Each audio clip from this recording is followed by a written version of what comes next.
à tous, merci de nous rejoindre pour l'information en ce lundi 7 juin sur RTI 1. Le portefeuille de l'État se chiffrait à 56 milliards de nos francs en 2020 contre 28 milliards en 2019 et 6,4 milliards en 2018. Des progrès que la Direction générale du portefeuille de l'État compte bien perpétuer. Les nouvelles stratégies 2021-2025 ont été présentées. Quatrième jour de campagne pour les élections législatives en Côte d'Ivoire. Le scrutin est repris dans 6 circonscriptions électorales pour des cas d'invalidation par la Commission électorale indépendante et également des cas de décès de candidats enregistrés.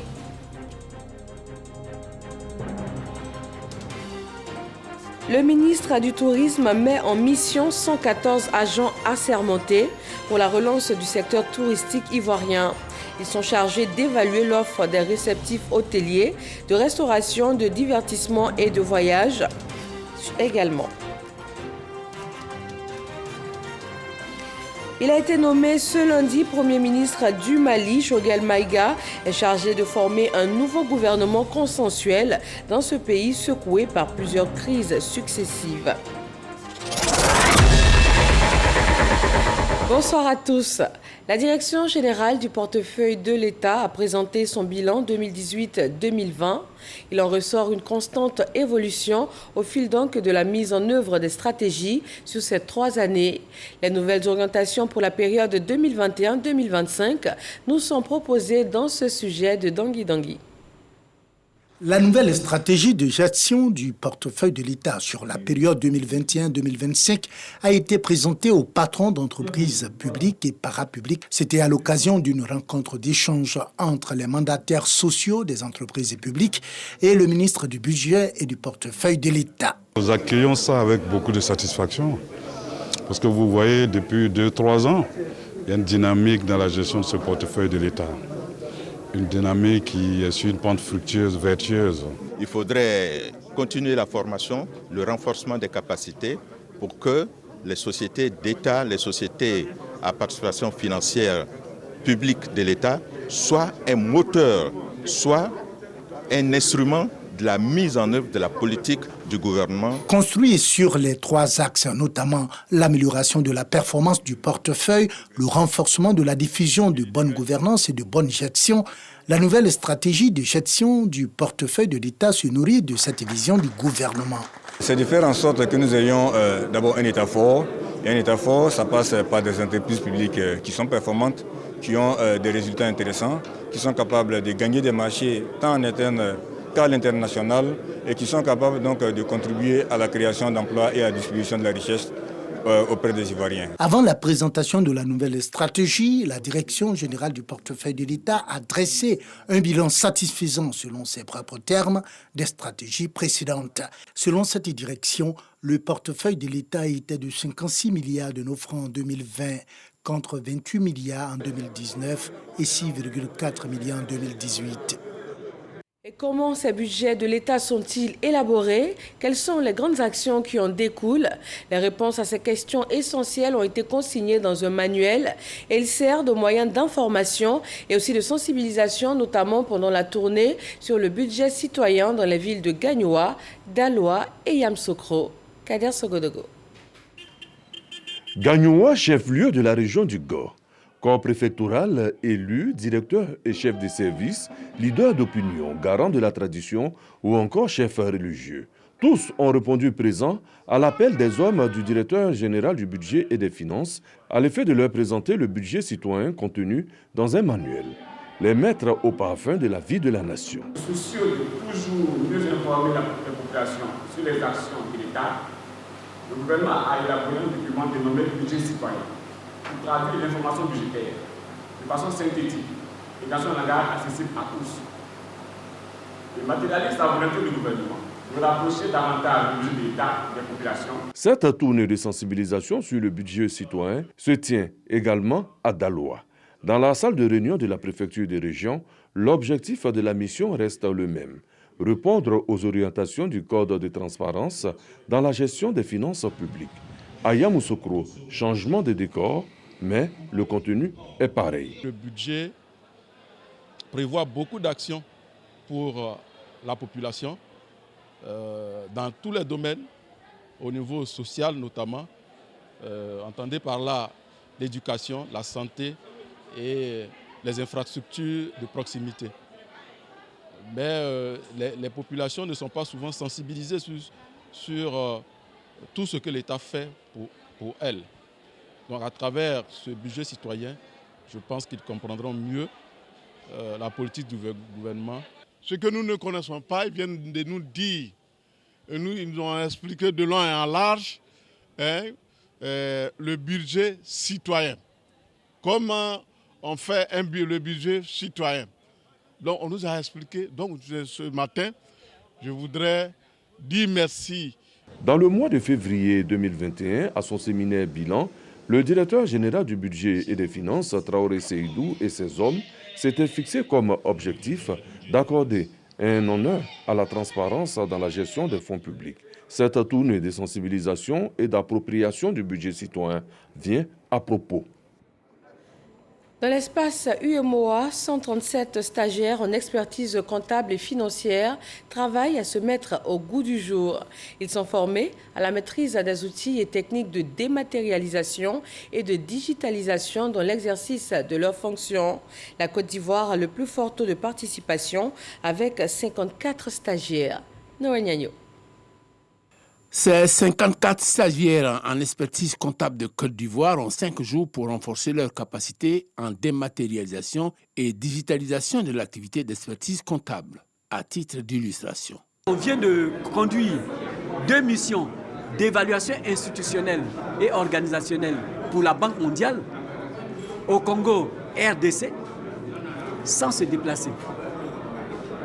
On ne s'est pas déplacé. Le projet a été piloté depuis Washington.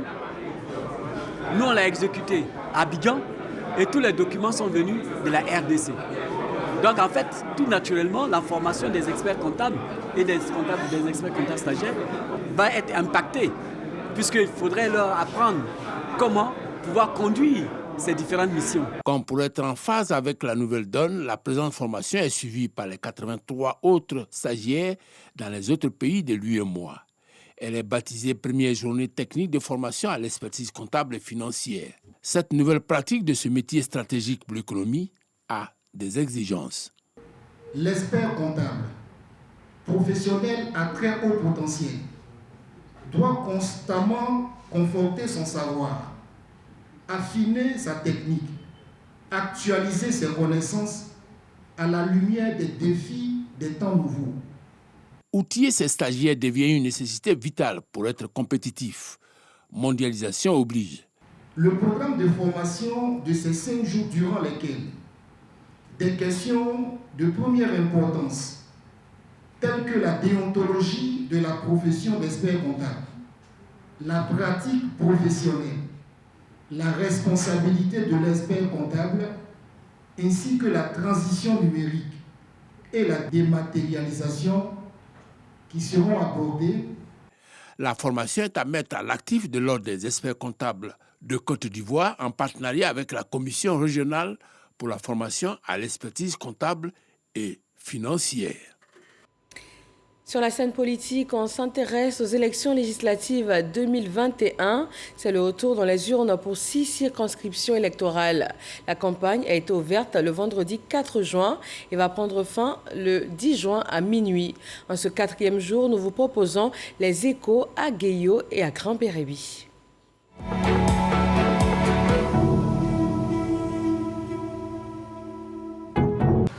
Balo Bafetegé est candidat indépendant à Guéyo. Son souhait le plus ardent, voir la localité se développer, Balo Bafetegé fait une déclaration. J'ai décidé vraiment de ne plus compétir comme j'aime mon département. Je souhaite que vraiment mes électeurs qui ont de l'admiration pour moi, qui aiment ma politique que je voudrais faire pour eux, s'alignent derrière moi pour qu'au soir du 12 juin prochain, on vote la liste PDCI EDS conduite par Blessaï Félix. Bobo Kwasi David, candidat indépendant, est étudiant. Il affiche sa volonté de représenter Dabouyo et Guéyo à l'Assemblée nationale. Pour cette reprise des législatives dans cette circonscription, Bobo Kwasi David vient de changer d'objectif. Il faut que les populations de Guéyou, je veux dire ce grand village de Dabouyo 3, Bakayou, Zorayou, Mamianou, ces grands campements, partout où il y aura des bureaux de vote, ces populations doivent sortir pour faire leur choix qui est Blessaï. Sud-Ouest, le vote se prépare également dans la circonscription de Grand Bérébi. Les 4 candidats pour le seul siège à l'Assemblée nationale sont sur le terrain. Sam Conan. Après Dogbo, Gosso Franck Gérard s'est rendu à la SOGB, toujours à la conquête d'électeurs. Le candidat du RHDP, qui se dit confiant, bénéficie du soutien de la coordination régionale du parti. Avec le RHDP, on fait beaucoup de choses. On est très en retard, donc avec le RHDP, on va accélérer, surtout au niveau des infrastructures. Déjà, la côtière vient, donc beaucoup de touristes viendront. J'appelle la population à sortir massivement. Il y a 70% de gens qui n'ont pas voté. Je souhaite qu'ils sortent. Donc aujourd'hui, toute la population est invitée à voter dans la paix, la cohésion sociale, pour faire un choix utile en votant le candidat du RHDP, Gosso Franck Gérard.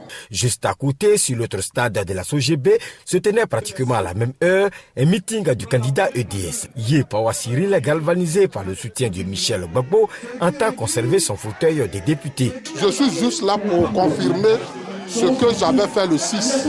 L'honorable Michel Gbagbo, il est venu dire aux populations, Pawa est le choix de EDS, Pawa est le choix du PDCI, Pawa est le choix du président Didier et du président Gbagbo.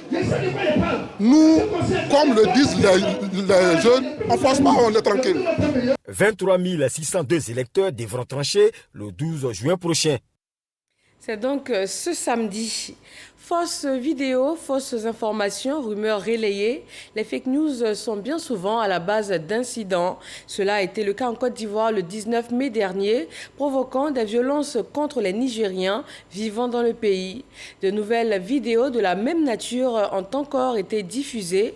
Le ministère de l'Intérieur et de la Sécurité apporte des clarifications à ce sujet. Communiqué du ministre de l'Intérieur et de la Sécurité. Après la diffusion de la vidéo fake news qui a suscité le 19 mai 2021 des violences contre les membres de la communauté nigérienne vivant en Côte d'Ivoire, 2 nouvelles vidéos ont été récemment mises en circulation sur les réseaux sociaux par des individus mal intentionnés. La première vidéo présente des exécutions de personnes commises par des individus qui seraient de nationalité nigérienne sur des présumés migrants maliens, guinéens et ivoiriens. La seconde est une incitation à s'attaquer aux ressortissants burkinabés vivant sur le territoire ivoirien. Ces vidéos, de même que celles à l'origine des événements du 19 mai dernier, véhiculent de fausses informations et images de nature à provoquer des conflits entre les Ivoiriens et les ressortissants des pays de la sous-région. Face à ces actes récurrents d'incitation à la violence et aux conflits intercommunautaires qui perturbent et fragilisent la cohésion sociale et la paix, le gouvernement ivoirien a pris toutes les dispositions pour identifier, rechercher et interpeller les auteurs de ces fausses informations et ceux qui les relaient afin qu'ils répondent de leurs actes devant les tribunaux. La communauté nigérienne, bien intégrée en Côte d'Ivoire, a initié une opération de don de sang. Elle entend ainsi participer à la lutte contre la pénurie en produits sanguins dans les centres de transfusion et dans un second temps à renforcer la cohésion. Noël Niayo. En Côte d'Ivoire, le Centre national de transfusion sanguine, CNTS-PEN, a recueilli du sang pour couvrir le besoin national, ce qui conduit à des périodes de pénurie. Le besoin annuel actuel étant estimé à 240 000 poches de sang par an. À ce jour, le CNTS ne collecte que 160 000 poches et un gap de 80 000 poches de sang reste à mobiliser. Pour combler ce déficit, le directeur du CNTS exhorte les populations dont l'âge varie entre 18 et 60 ans à donner leur sang. Vous savez qu'aujourd'hui en Côte d'Ivoire, les besoins en sang sont importants, surtout chez la femme et chez l'enfant. L'acte que M. l'ambassadeur pose avec sa communauté est un acte de solidarité, de générosité, mais aussi un acte de participation à un acte de santé. Il n'y a aucune substance qui peut remplacer le sang. Ce sont les communautés qui vivent ensemble qui, dans un geste de solidarité, s'entraident pour donner un peu de leur sang. Pour aider l'État de Côte d'Ivoire et le CNTS à atteindre leurs objectifs, la communauté nigérienne est mobilisée. Nous avions dit que le don de sang n'était pas seulement un souci pour les Ivoiriens. Il fallait que toute personne qui réside en Côte d'Ivoire soit vraiment impliquée. Et nous avions dit que nous allons contacter les autres communautés. Un appel entendu par cette communauté vivant en Côte d'Ivoire. Le don de sang est une activité fortement sociale et c'est avec plaisir que notre communauté se prête à cette activité. C'est pour cela que nous avons honoré de notre présence ici, pour en tout cas donner notre sang. Donner son sang, c'est une œuvre sociale qui est très importante car elle permet de sauver des vies humaines. Non, vraiment, on invite tous les Nigériens et qu'à venir donner les sangs aux Ivoiriens en Côte d'Ivoire. Ça va, il n'y a rien. Quand il vient enlever, il n'y a pas de problème. Le directeur du CNTS, Konaté Seydou, se réjouit de la mobilisation pour cette opération. Il souhaite que les autres communautés vivant en Côte d'Ivoire en fassent autant. C'est un sujet de Noël Dagnogo et Isaéo. Les étudiants de l'Institut national de formation des agents de santé INFAS sont exhortés à cultiver le civisme et la citoyenneté, cela dans la prise en charge de qualité et pour un meilleur système de santé en Côte d'Ivoire. Le ministre de la Santé, de l'Hygiène publique et de la couverture maladie universelle s'est rendu aujourd'hui dans cette école d'excellence. Le reportage de Jean-Marc Djadji.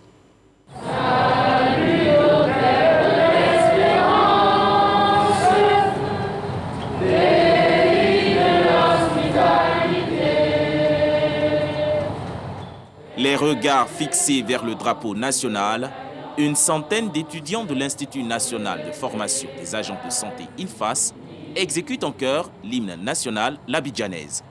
Acte qui symbolise leur dévouement à la patrie et leur sens de la responsabilité pour le bien-être des populations.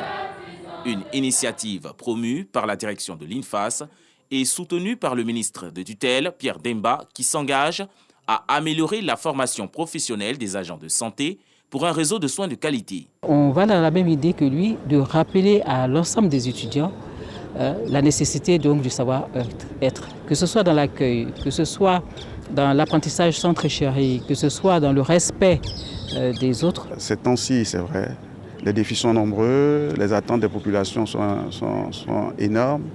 Mais je pense que ce qui est fait ici, si nous continuons donc de travailler et les accompagner, on pourra mettre sur la place et dans nos établissements donc, sanitaires des hommes et des femmes donc, qui comprennent le sens de leur mission, qui se font confiance et qui peuvent vraiment aider utilement donc, à atteindre les objectifs que nous fixons, donc de bâtir un système de santé de qualité.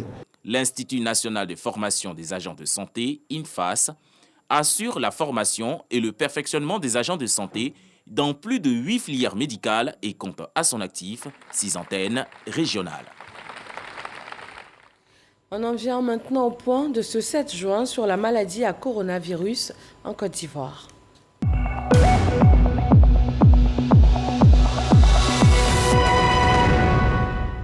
Trois nouveaux cas de Covid-19 ont été enregistrés, 20 guéris et 0 décès.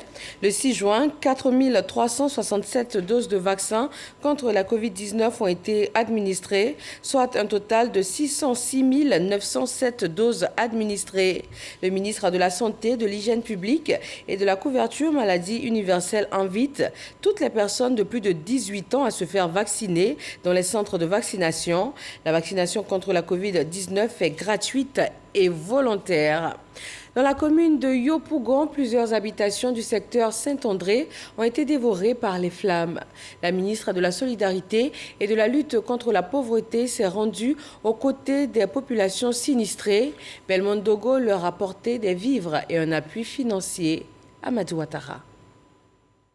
Yopougon Sikoji Saint-André, porte 1602.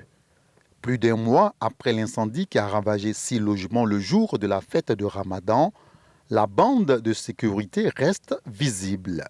Le cœur encore meurtri, Simone Zoku, qui près d'Ali, revient sur le lieu du sinistre.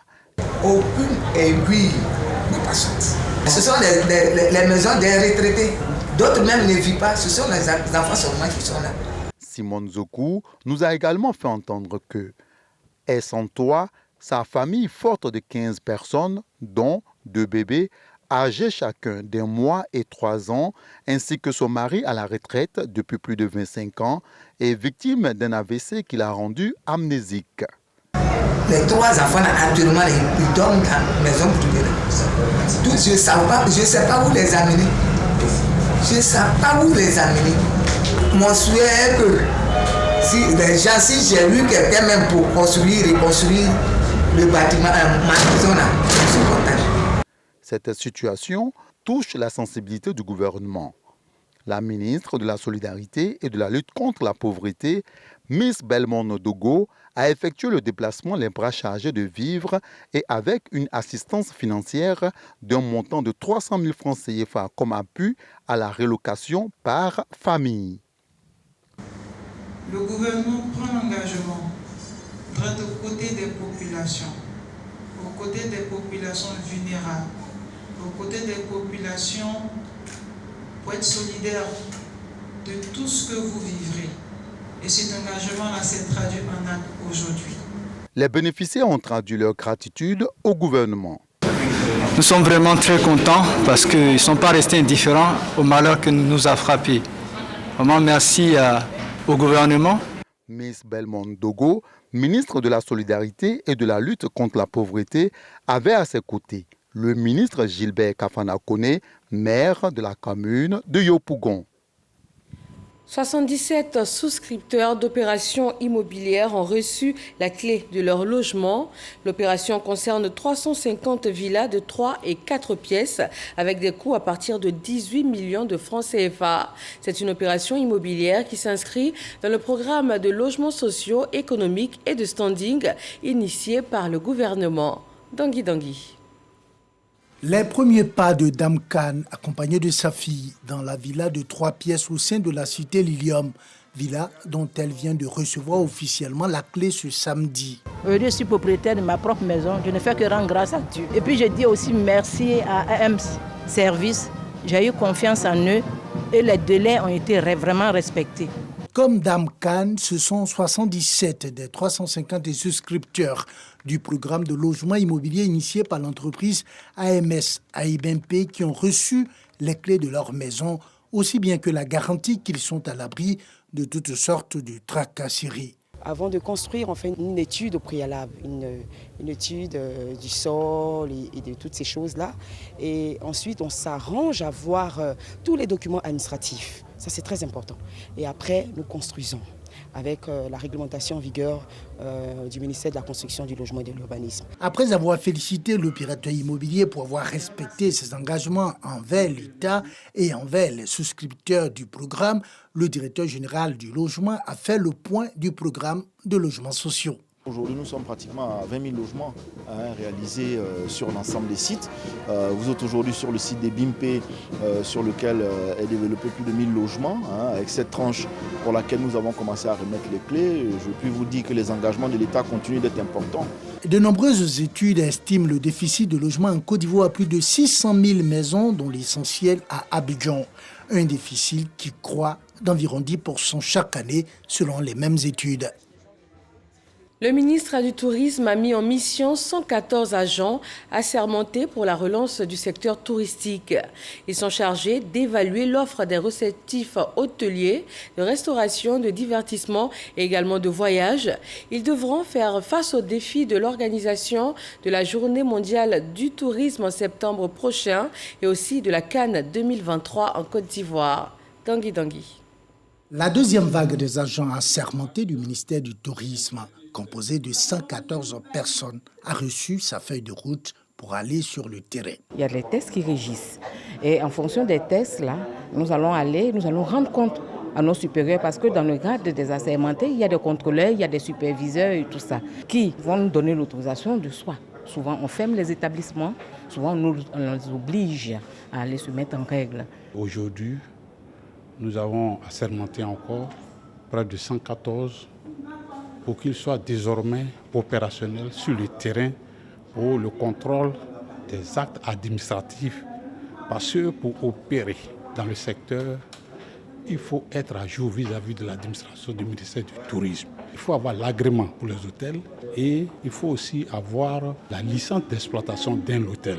Cette remise a été précédée de prestations de serment en 2019 et d'une formation en 2020. Le ministre du Tourisme et des Loisirs engage ses agents assermentés à travailler dans le respect de la loi. La Côte d'Ivoire va abriter cette année une véritable opportunité pour relancer le secteur en invitant le monde entier à découvrir le potentiel que nous sommes en train de valoriser chez nous. Ces différents agents assermentés veilleront à faire en sorte que ce changement de paradigme s'accompagne d'un accent particulier qui est mis sur la qualité des services et la restitution d'un système de certification qui va respecter un certain nombre de normes. Selon le ministre, ces agents assermentés devront faire face aux défis de l'organisation de la Journée mondiale du tourisme, JMT, en septembre prochain et de la Coupe d'Afrique des Nations CAN 2023. La sécurité routière passe entre autres par la sensibilisation contre l'incivisme des conducteurs. Avant la répression, le Haut Conseil des entreprises de transport sensibilise donc dans les gares et également sur les routes. Lanciné Bakayoko. Depuis le début de l'année, le nombre d'accidents de la circulation est en augmentation. Près de 700 morts au cours des 3 derniers mois. Aujourd'hui, c'est devenu une véritable hantise pour les usagers des cars, des taxis et des baka. Je me demande s'ils sont conscients de la vie des passagers. Est-ce qu'ils savent que la vie de ces personnes derrière eux dépend d'eux? Je prie Dieu pour arriver à destination. Ça, c'est la première des choses. S'en remettre à la providence, pas mal. Mais s'attaquer aux causes profondes des accidents, encore mieux. D'où cette grande campagne de sensibilisation initiée dans les gares routières par le Haut Conseil des entreprises de transport, la fêtière des acteurs de la route. Principaux axes de cette campagne de sensibilisation, les cas de conduite sans visite technique automobile, d'excès de vitesse et de mauvais état mécanique du véhicule. Cet après-midi, le centre d'intérêt, ce sont les cas de détention de faux documents de transport, mais surtout de conduite en état d'ébriété. Les différents tests que nous avons faits ne nous ont pas permis de déceler véritablement les conducteurs qui sont sous l'emprise de l'alcool, parce que tous les tests ont été négatifs. Mais lorsque nous regardons l'environnement dans lequel nous avons évolué, c'est sûr et certain que les conducteurs s'adonnent à la prise d'alcool avant d'aller monter sur le véhicule. À Djamé Liberté, les vendeurs de boissons alcoolisées, parfois interdites, sont partout et ne s'en cachent pas. En attendant l'arrivée des forces de l'ordre pour démanteler ces réseaux, le Haut Conseil exhorte les chauffeurs à renoncer à l'incivisme et aux stupéfiants. Nous avons aussi demandé aux délégués ici présents de faire en sorte qu'à partir de la semaine prochaine, l'accoutrement, c'est-à-dire la manière de s'habiller des conducteurs, soit vérifiée. La coiffure du conducteur soit contrôlée. La tenue soit contrôlée. Pour que cette question d'insécurité routière qui est liée à la consommation de l'alcool, de la drogue, à l'incivisme dans les camions soit combattue. Dans les jours à venir, cette grande campagne de sensibilisation qui mobilise tous les délégués syndicaux va se poursuivre à l'intérieur de la Côte d'Ivoire. Prochaine étape, Yamoussoukro et Daloa. Le Festival international de la poésie décerne le Grand Prix de la poésie africaine, le prix des lycées et collèges et aussi le prix Maurice Bandama.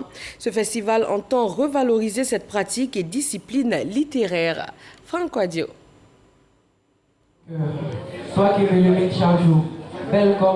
Des poètes en devenir, exprimant par le mot l'expression de leurs émotions profondes, le Festival international de la poésie d'Abidjan, selon son promoteur Lassina Keita, vise à remettre au goût des lettres ce genre qui tend à être oublié.